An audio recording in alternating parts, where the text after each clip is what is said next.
Ready. We're good? Okay. I just want you guys to think about something for a second.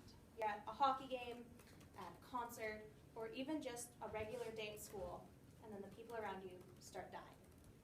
Does that even make sense? Like, what is that? And why is it a real risk?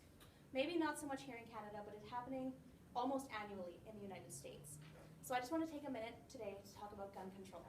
I'm not going to stand up here and pretend to be an expert on guns or the laws or any of that, but I did do some research and I do have some opinions, and lucky you guys get to listen. I know there's gun laws in Canada, and I'm sure there's issues here as well, but I really want to focus today on the states and their laws and what their issues are. I want to start by talking about the Second Amendment. The amendment states, a well-regulated militia, being necessary to the security of a free state, the right of the people to keep and bear arms shall not be infringed. Now this means in simpler terms that people are allowed to have guns in case they need to rise up against a bad government. So this was written way back in 1791.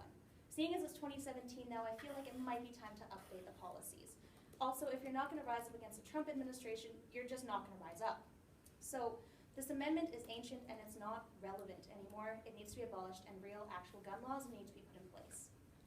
Take a look at Australia, for example. There was one mass shooting in 1996. A man went into a popular tourist location with a semi-automatic weapon and shot and killed 35 people and injured 23 more. That very same year, Australia passed the National Firearms Agreement. They banned certain guns and they put stricter laws in place on who can own them. They also initiated a buyback program in which more than 700,000 guns were returned to the government. So how many mass shootings have we heard about in Australia since 1996? 0. People still own guns in Australia, they just don't use them to kill crowds of people anymore. I understand people like guns. They're used for hunting, they're used for sports shooting, so you can't ban them completely. That's ridiculous, it's not fair, right? But maybe you don't even abolish the Second Amendment, but there's certain add-ons to guns, I guess you could call them, that should be banned completely. Because if you look at the case of what happened in Las Vegas last week, the man had a bump stock on his gun. So from what I understand, this is basically like a clip-on attachment to your gun that makes it go from semi-automatic to fully automatic. So with a semi-automatic gun, when you pull the trigger, you fire one bullet. With this bump stock, it basically uses the recoil of the gun to kind of bounce it back and forth and turn it into a semi-automatic, so as long as to fully automatic. So as long as you're holding the trigger, you're firing bullets. So the bump stock sells for about $99, and based on the reviews I saw on YouTube, they work as well as the more expensive models. The man responsible for Las Vegas also wanted to procure a silencer. Now obviously these don't work the way they do in the movies. It's not going to be a completely silent shot. But if you think about the distance that he was shooting from, the noise of the people, the noise of the concert, those shots, if you hadn't heard them, could have caused a lot more damage. Why is something like a bump stock or a silencer legal? They're both legal in Nevada where this shooting happened. So if they weren't legal, like, why do these need to be legal? Because hunters and sport shooters don't need something like this. So these are things used to hurt people.